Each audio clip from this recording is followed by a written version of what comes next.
Hey, what's up guys, Corey here and welcome back to my channel. Hope you guys are all doing well. So as you guys can tell by my title, as you can tell by looking at these great devices in front of you, these are my best Android devices of 2013 for performance. Now before I get into the video, I'm just going to introduce each and every phone to you. So over here we have the Nexus 5. The Nexus 5 was announced and released last week, and then we have the LG G2 which was released in September, and over here we have the Sony Xperia Z1 and the Samsung Galaxy Note 3. The Sony Xperia Z1 was released in September, and also the Samsung Galaxy Note 3 was released in September. Now these four phones are the best Android smartphone you're going to find out there in terms of performance. The reason why I say that, guys, is the fact that they all share one thing in common, and that's the Snapdragon 800 processor. You know that processor I always go on about. When I reviewed the Sony Xperia Z1, I was going on about the Snapdragon 800 processor, and all four of these phones here use that same 800 processor. They're the only Android phone that I know of in the UK right now that's running this processor. The reason why I like it is, yes, it performs like a beast. It's very smooth on each and every devices that you can see in front of you. It lets the phone run smoothly with no lag or anything like that. But yes, I love it for the performance, but the main reason why I like this processor is the fact that it's great for battery life. Yes, it's very good for battery life. As you know, the Nexus 5 here has a 2300 milliamp battery, and that does not sound big compared to the LG G2 or the Samsung Galaxy Note 3 or the Z1. No, but with this processor, it does, I don't know how it does it, but for some reason it's great for battery life. The Nexus 5 will get you throughout the day, will get you at least 24 hours of battery. My experience with the Nexus 5 so far, I've gotten a full day's usage out of it, or just about a full day usage out of it, and that's down to the processor. Yes, the Nexus 5 doesn't come with any bloated software or anything like that, but at theสame time this processor does give you a longer battery life. Another example, the Galaxy Note 3 has a 3200 milliamp battery, I believe. But I remember when I first got this phone, I charged it up I took it off charge at 6 PM the day I got the phone. I killed the battery, put it on charge, took it off at 6 PM. The following day at 4 PM, this is the following day at 4 PM, I took the phone out my pocket and it said my battery was low. My battery was at 14%.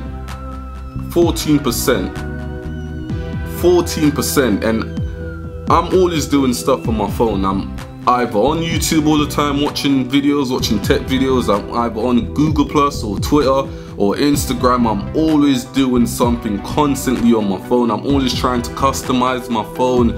I'm just a heavy user overall, and for the phone to last 24 hours or nearly 24 hours of me using it, that's a big thumbs up. I've had the Samsung Galaxy S4, and that couldn't hack how I use the phone.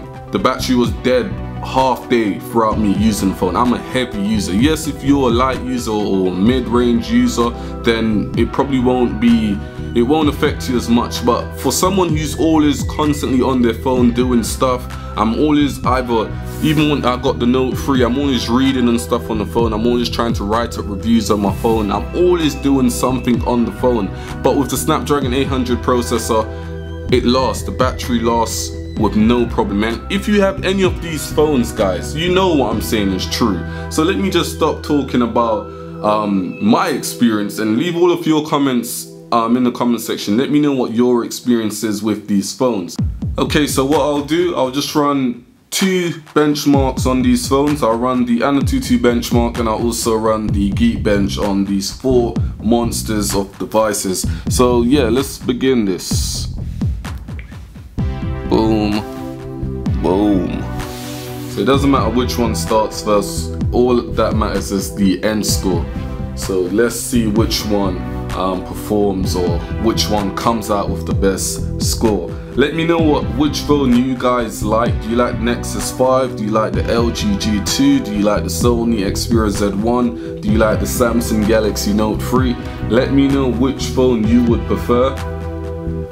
So the scores are in. Now this is the scores from the AnTuTu benchmark, and I'll start off with the Google Nexus 5. Now the Nexus 5 scored a whopping 29,182. The LG G2 scored a whopping 36,055.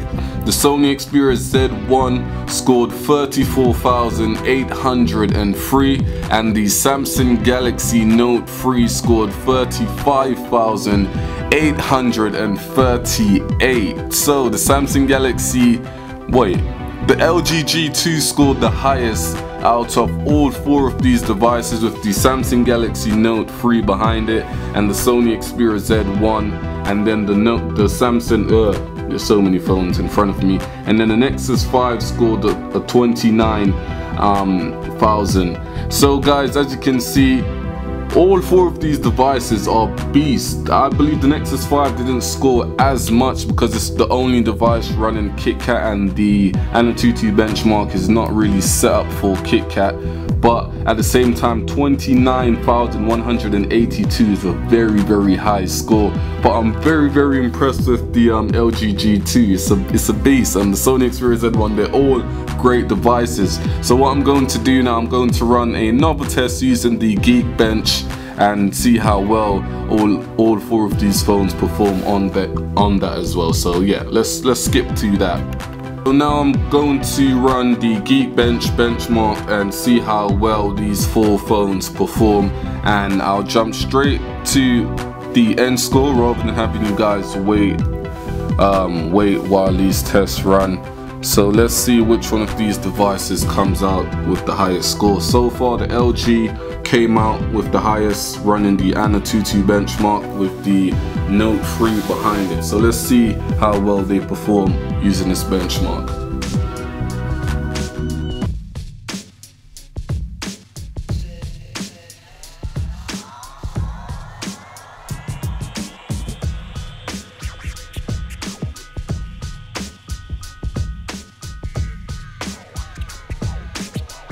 So the scores are in, guys, and I'm very surprised. So we'll start again with the Nexus 5. Now the Nexus 5 for single core performance, it scored 922. For multi-core performance, it scored a whopping 2,758.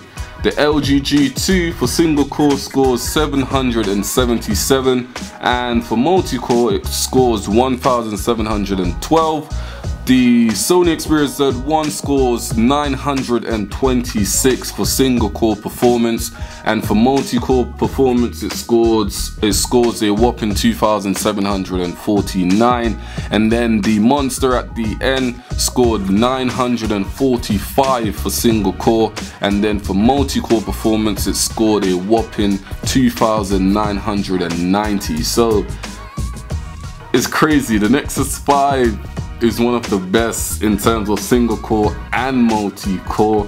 I believe it's the second best in multi-core, and in terms of single core it's the third best. I'm very surprised in terms of the LG G2, but as you guys can see, these 4 phones are the best phones that you're going to find out there, hands down. As I said, let me know what you guys think. Let me know which one of these phones you're currently using and what's the reason for getting it. This is a quick video doing a benchmark test against the Nexus 5 versus the LG G2 versus the Sony Xperia Z1 versus the Samsung Galaxy Note 3. Let me know what you guys think. Hit that subscribe button if you haven't done so already, and I'll see you guys in the next video. I'm going home to eat. I'm hungry. Peace.